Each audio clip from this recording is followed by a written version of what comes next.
Earlier today, I was stationed in a parking lot with my older son and my younger son, if you will, and my wife, my daughter, and my daughter's friend. They went into the store for a while, and so we were just in the vehicle waiting for the girls to be done what they needed to do, and so on and so forth. And we were in the middle of the city, so there's a lot of hustle and bustle and many individuals walking to and fro and whatnots. And I recognized, of course, coming from a distance, two individuals who are commonly discerned as either Jehovah's Witnesses or Mormons. And they are approaching, walking on the sidewalk. I am stationed in a parking lot next to the sidewalk, so I anticipated that they would see me sitting in the driver's seat, window down, and would come see me. And of course, they certainly did. They're trained to do so. And there's nothing inherently wrong with that, obviously. It's a kind that they are still engaging human beings and having conversation in regards to religious affairs. So they approach me, of course, and they say, "Hey, we are members of the Church of Christ of Latter-day Saints." And I greeted them. I said, "Hi, my name is Steve," and so on and so forth. And I didn't reveal anything of my religious beliefs at that point, because I know where the conversation is going. I've spoken to them many, many times. Many of us have, obviously, before. And so I asked them, "Who is Jesus Christ?" That is I believe, my first reply to a religious conversation. You two young men say you are members of the Church of Jesus Christ of Latter-day Saints. I say, "Who is Jesus Christ?" They say, "Well, he is the Son of God." I said, "That's interesting. So he has a father?" "Yes, he does." And they say, "Like we have a father." I said, "Oh, so was he created?" And they thought for a minute and they said, "No." I said, so then he's God. He's deity." "Yeah, you could say that." "Oh, okay." I said, Are you young men Mormons?" "Oh, no, no, no. We don't use that at all. We're not Mormons at all." I said, "That's interesting because you call yourself the Church of Jesus Christ of Latter-day Saints. Isn't that Mormonism?" "No, no, no, no, no. Mormonism, no." Mormon, of course, was a man who wrote scriptures, and we read those scriptures, but he wrote about Jesus. I said, "Oh, so he's a prophet." "Yes, yes, he's a prophet. Yeah, Mormon was a prophet." "He's your prophet?" "Yes, he's our prophet." "Hmm, interesting. And he wrote information about Jesus?" "Yes." "But you're not called Mormons anymore?" "No, well, we never really have. It's not a thing. It's not a word." I said, "It's not a thing. It's not a word. What about Catholicism?" "Oh, yeah, Catholicism is Catholicism. That's a thing. But not Mormonism." "No, no, sir. No, no, no." Hmm. I said, what is your view on the Bible that is commonly known and distributed, read, and believed in Christendom?" I said, "I happen to have one right here. See, look, I opened my dash. I have a Bible." "Oh, yeah, yeah, we believe that book is inspired, no doubt. It's an inspired book." I said, "It's an inspired book." I said, "So I can know about Jesus in this book, correct?" "Oh, yes, yes, you can know about Jesus." "Can I know about receiving the forgiveness of my sins if I believe in Jesus? If I believe in the information of this book that you have said you believe to be inspired, you can..." "Yes, absolutely, yes." "So I can read this book, know about Jesus, believe in Jesus, and have the forgiveness of my sins?" And he started to catch on, but not quick enough. He says, "Yes."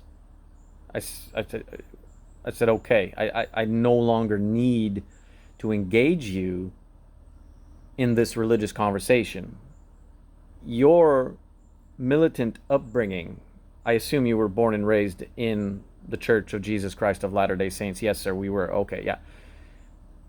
Your purpose, trained in a militant way, is to convert me, is to have me become a member of the Church of Jesus Christ of Latter-day Saints, the Mormons. I still remember the commercials they ran for decades on television. These youngins, of course, these young men who were 19, 20, 21 or something like that, you know. And obviously he got caught there, as they do. If I myself can hold this book you believe to be inspired and know of the man named Jesus within it and apply the instructions to the reception of salvation, his grace, his mercy, the forgiveness of sins, then why on earth do I need to become a member of the Church of Jesus Christ of Latter-day Saints, the Mormons? Um, and so there was no other direction for them to go in that category of in that category. So immediately it's, well, you need to be baptized as well. And I said, I have. Well, you need to be baptized by someone who has authority. I said, that's interesting. Someone who has authority. Who has authority? Well, we do. Only members of the Church of Jesus Christ of Latter-day Saints, quote unquote, the Mormons, has authority to have someone go down into the water, be baptized, and be saved by Jesus. I said, so does the water save? No, absolutely does not. Well, what saves us then? Well, the grace of God. I said, oh. And he sees it again. He knows what I'm doing. They're trained, but there's no other place to go. If I'm saved by the Christ, then whoever is the one immersing me or helping me go down into the water is ultimately of no bearing effect. It could be an expediency, it could be a matter of conscience, but it's not a law. No, you need one of us. I said, really? I said, well, where would it say that in the book you say you believe to be inspired? Well, that's in the Book of Mormons, you see. I said, well, of course I see. The socio-political construct of the religious world that has since created Christianity in its own image is for the purpose of a gatekeepers who get to choose who can be saved in their way. And I said, there's no purpose in moving forward. I said, I truly appreciate your courage to come up to people and have these conversations. It's commendable, no doubt. But I will never subscribe to Mormonism. I will never subscribe to your teachings because it cannot be sustained. There's no true substance to it. It does not speak of the Christ. It speaks of the teachings of course, extra how should I say, the addition. And of course we did the whole Second Timothy thing, and they have an answer for that. They're trained to say, no, when Paul was speaking to Timothy, it didn't have to do with, when he mentioned scriptures, it was regarding this scripture, not that scripture.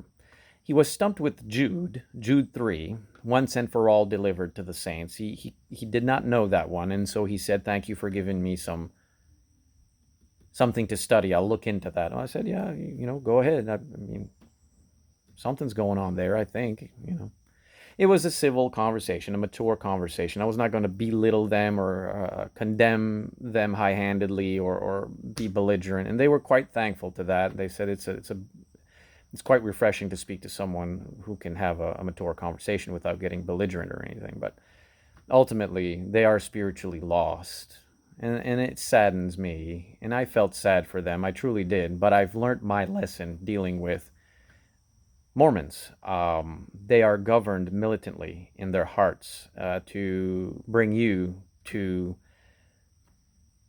a religious organization that will wash your mind of the love of Christ and bring you into a set of laws and ordinances that lead to some of the most strangest